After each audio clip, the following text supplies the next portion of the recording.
Quiet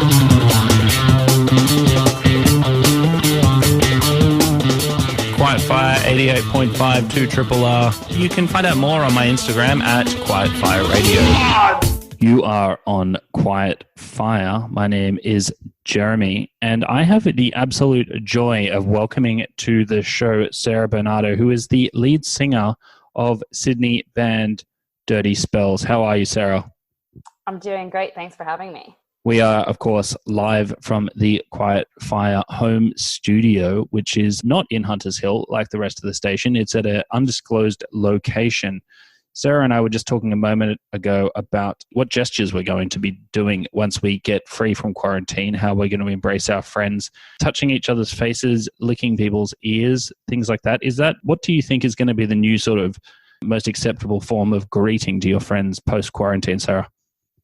I think that if we're not necessarily greeting each other like dogs do, it's like, what's the point of this whole lockdown, you know?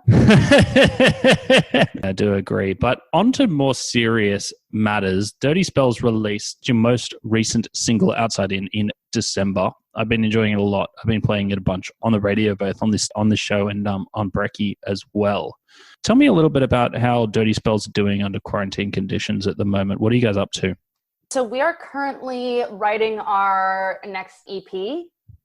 We were supposed to be in the studio over the next couple of months, pretty much revamping the band altogether. We're kind of taking a little different direction with our sound, kind of more narrowing down a certain type of like style genre for Dirty Spells. So just like a lot of writing, a lot of demos and whatnot. Last night I was recording some vocals for a new track that's sounding really cool. And then in a few months' time, just going to start releasing some more new Dirty Spells stuff. That sounds great. Have you guys been involved in any of the online sort of promotional stuff? Have you been doing, some acoustic stripped back versions from your lounge room or anything like that? So I actually did a live music festival. It was about a 45-minute interview and kind of set with Live and Amplified. They're over in America. And it was really bad because right before the lockdown kind of happened, I had tonsillitis. So I was still kind of recovering from that. And I thought I was all good, but apparently my vocal cords and tonsils weren't up to the challenge of a 45-minute set just yet. So here I am playing on a live stream, coughing in the middle of the song and like in tears, like, when you have that really bad coughing fit that you're just crying because you're trying to hold it back so bad. Yeah.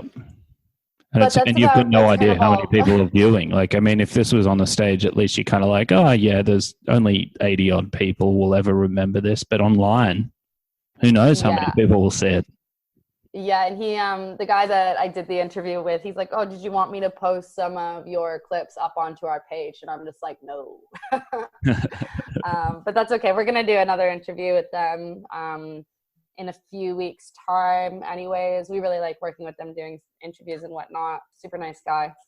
That's very interesting. So Dirty Spells are it's not an overstatement to say you're a global band. You, of course, that accent is not from the Greater Sydney region. You're from Toronto, is that right? Yeah, I'm from about an hour west out of Toronto. It's a city called Kitchener-Waterloo. And what brought you to Australia? I originally came here on a working holiday visa to live with my best friend from high school because she had moved over here. I was recently single and I just didn't really have anything tying me back to home. So it was kind of time for a change. And I originally wanted to go to New Zealand, but my mom said, you're not moving to a foreign country where you don't know anybody. And just previously to that, my best friend had moved down. So I was like, oh, I guess I'm going to Australia then. So she couldn't really say much about that. And then what was the sort of movements? From my understanding, you had released a solo album prior to that. Was that when you were back in Toronto?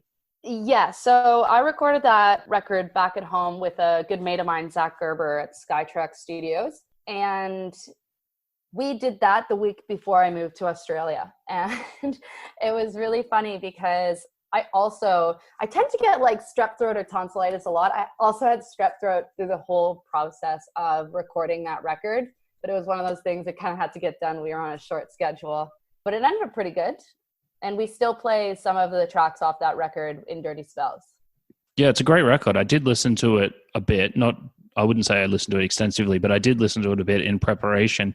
How do you approach the Dirty Spells in a different way to your solo career? Is this sort of an expansion, or are you looking at trying to have other people around you to sort of expand your own output? How did the two projects differ or complement each other for that matter?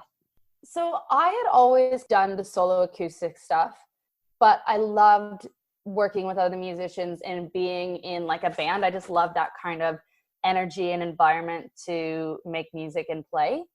So when I came to Sydney and I knew that I was going to be staying here, it only kind of made sense to reach out for other musicians. And I actually found the guys through the Sydney Musicians Network page, two separate ads. Alex had reached out about looking for a vocalist for an electronic kind of project, and Evan had reached out for more of like a pop rock, Paramore, pop punk type of project. And we all just kind of came together as one.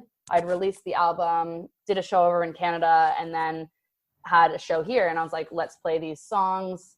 And we've kind of just developed from there. Yeah, it's really great. I mean, speaking of sort of pop rock, though, I think without question, what I think is Zetland is definitely, your debut single is just incredible. The way that the way it's put together, the production, everything about that. Tell me a little bit about the production of that, because it sounds incredible for a first song, for a debut song for a band to put together. The production quality is incredible. Tell me a little bit about how that song came about. So I actually live in Zetland in Sydney. That is my humble abode. And one night I was just out on the balcony having like a drink or something. And I just kind of sitting out, just looking at all the other apartments and whatnot. And I had this song idea come into my head. And I originally wrote it as a looping acoustic guitar song. And the boys just loved it. They loved the track. We kind of did up this surf poppy vibe to it. And we've just been jamming it. So it kind of made sense for us to record that one and put it out first. But yeah, it was originally just supposed to be a single Colby Calais type cute acoustic song for me, but it turned into something completely different, which I don't mind. Yeah, it's really cool. And the other thing that definitely interests me, I mean, this is probably a little bit less important to you because you're obviously a new person to Sydney, but Zetland is a new suburb. It's only about, look, I'm going to get flamed if I get this wrong, but to me, it's only less than 15 years old. It's only 10 years old. So it is possibly the first sort of cultural romanticism of the suburb ever made. I'm not sure if you're aware of that. Yeah, I don't know. When I look at Zetland on Spotify, there's like a couple of things that come up, but there's not a whole lot. But I just think it's really cool. Like even the album artwork from it that was taken, I took that photo from one of my mate's apartments, and it's actually just like of the suburb of Zetland. So it's very hit homey for me. Absolutely. Now, you touched a little bit on the other members of the band and their influences. Do you want to just dive a little bit deeper on that? What kind of backgrounds did the other guys come from? Because there's obviously there's a bit of musicianship in there. They're obviously quite strong in their instruments. Where do they come from and what's their background? So Evan is a pretty heavy like rock metal drummer, and you definitely see that in our live show. He's an incredible drummer. Fast and Lad's how he does it. But yeah, and he's just been playing for years and years and years in bands. Josh, I think he went to JMC actually. So he's been schooled in music. And Alex also has kind of come up through having his own guitar school and whatnot.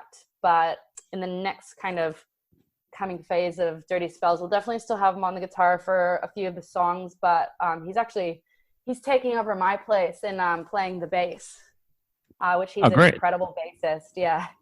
Sarah, what, obviously coming from Canada, what's the sort of cultural crossover in terms of music? Is there Aussie bands that you've lent on either as a fan or as someone who's influenced you? Are you out there seeing gigs, or is there sort of favorite Aussie bands that you're really getting into? For me with music, a lot of my like sentimental value of a musician like comes to personal experience. So like if I go and see a show and I'm like, wow, that band was amazing on stage, or a lot of friends of ours, like I love a lot of my friends' music, and it just makes it so much more meaningful. Probably one of my favorite bands kind of growing up when I was in Canada from Australia is the Paper Kites. Oh yeah. But other than that, I didn't really listen to much Australian music in Canada. And it's hard being a musician because you obviously want to listen to music, but when you're writing and playing music all the time, it sometimes is hard to just dial back and listen to more. Yeah, that's right. You get too obsessed with the production and the way it's put together and things like that. But of course, Canada is home to so many incredible musicians. It's been Canada itself must have had a massive influence on you. Of course, Neil Young's from there. Who else have we got? Avril Lavigne. Justin Bieber, I believe, is Canadian as well. He's just a 40-minute drive down from where I live. Is he the big musical success story out of Canada for the last 20 odd years?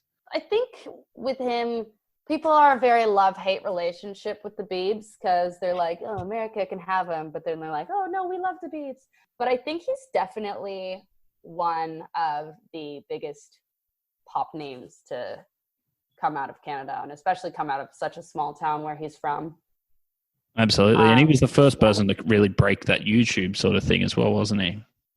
Yeah, he was kind of the birth of YouTube, and everybody's just followed suit after him. But I think I've watched the documentary, of course. I think didn't he meet Usher's manager in like a parking lot? You are asking the wrong person.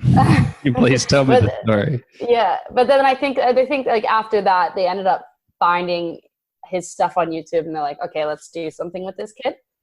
But yeah, I'm not. Just as goes. He's got the strings to pull, doesn't he? He really does. Very smooth. So the other song that I wanted to talk about was Coast. I think that was released sort of mid last year. Is that right? Or just toward the end of last year? That's got like a very heavy lyric set for a pop song. There's sort of is it a breakup song, or is it a wanting to fall in love song, or is it a crush song? Tell me about that song, where it came from. Is it a personal sort of song for you? That was actually the first jam that Dirty Spells ever wrote. We wrote that song. So we kind of all met first time. Evan had this kind of drum beat, and our old guitarist, our first guitarist, had this riff that he was working on to this drum beat. And I was like, guys, just keep playing that. So then I just started, I'm like on the ground trying to write out like a track to this and make up the melodies. And by the end of the day, we had the song. So in that sense, I mean, I guess it's a bit of a love song and about being away from somebody but craving them. But it's definitely one of those tracks that is probably going to mean a lot more to the listener than it means to myself. Is that terrible to say? No, that's what music's all about, I think, isn't it? It wouldn't matter too much. It's about how we assign it, when we experience the music, things like that. Sarah, tell me a little bit about, you did touch on the EP as well. When can we expect to hear the EP?